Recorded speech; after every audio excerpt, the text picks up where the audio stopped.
तो 28 मई को देश को नई संसद मिलने वाली है। प्रधानमंत्री नरेंद्र मोदी नई संसद भवन का उद्घाटन करने वाले हैं।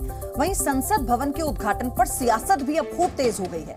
विपक्षी पार्टियां इस कार्यक्रम के बॉयकॉट की योजना बना रही हैं। आम आदमी पार्टी, तृणमूल कांग्रेस, आरजेडी और लेफ्ट पार्टियों ने बॉयकॉट का ऐलान भी कर दिया है, जबकि सूत्रों के मुताबिक कांग्रेस भी समारोह का बॉयकॉट कर सकती है। दरअसल विपक्षी पार्टियों को उद्घाटन की तारीख से आपत्ति है। वहीं प्रधानमंत्री के बजाय राष्ट्रपति से नए संसद भवन के उद्घाटन की मांग की जा रही है। वहीं नई संसद का उद्घाटन का बॉयकॉट करने पर बीजेपी विपक्ष पर हमलावर है।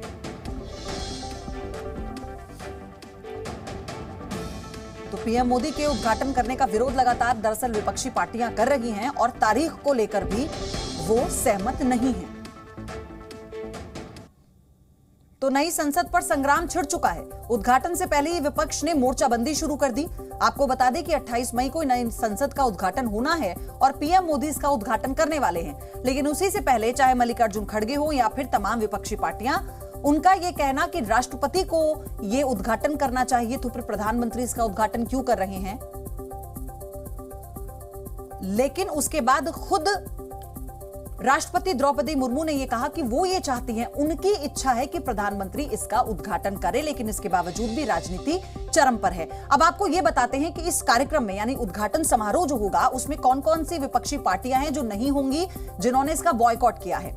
तो कांग्रेस ने बॉयकॉट किया है। मल्लिकार्जुन खड़गे जो लगातार इस बात पर सवाल उठा रहे हैं कि प्रधानमंत्री इसका उद्घाटन क्यों कर रहे हैं। आम आदमी पार्टी ने इसका बॉयकॉट कर दिया है। तो नई संसद के उद्घाटन पर जो घमासान है, विपक्षी पार्टियों ने इसका बॉयकॉट करना शुरू कर दिया है। वो कौन कौन सी पार्टी हैं?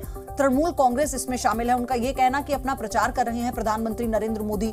तृणमूल कांग्रेस की तरफ से यह कहा गया। सीपीआई ने भी बॉयकॉट कर दिया है।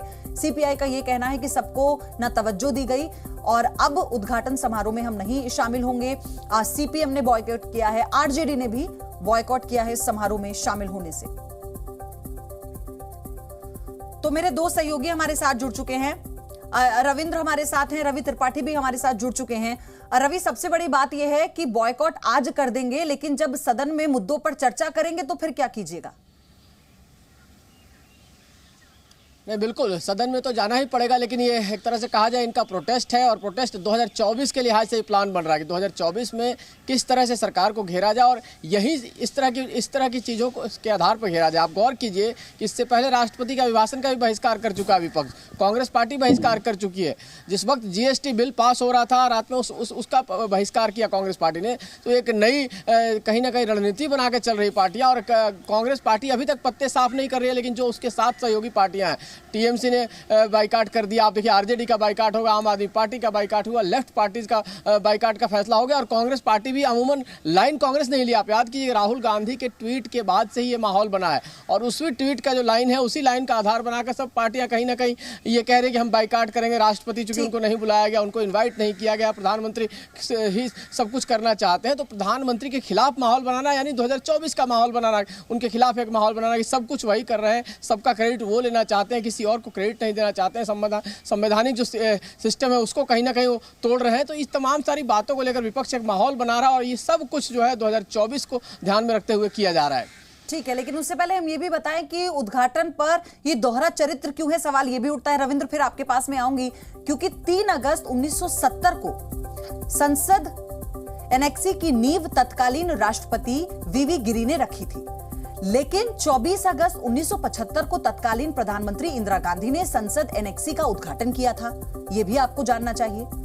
इसके अलावा 15 अगस्त 1987 को तत्कालीन पीएम राजीव गांधी ने संसद की लाइब्रेरी की नींव रखी। वहीं 17 अप्रैल 1994 को तत्कालीन लोकसभा स्पीकर शिवराज पाटिल ने इसका उद्घाटन किया था। और इसी को लेकर अब वार पलटवार भी हो रहा है। रविंद्र हमारे साथ है। रविंद्र, सबसे बड़ी बात यह, अगर विपक्ष ये कहता है कि राष्ट्रपति के जरिए इसका उद्घाटन होना चाहिए, लेकिन राष्ट्रपति अपनी इच्छा जता चुकी हैं, तो क्या इस विवाद पर अब पूर्ण विराम नहीं लग जाना चाहिए?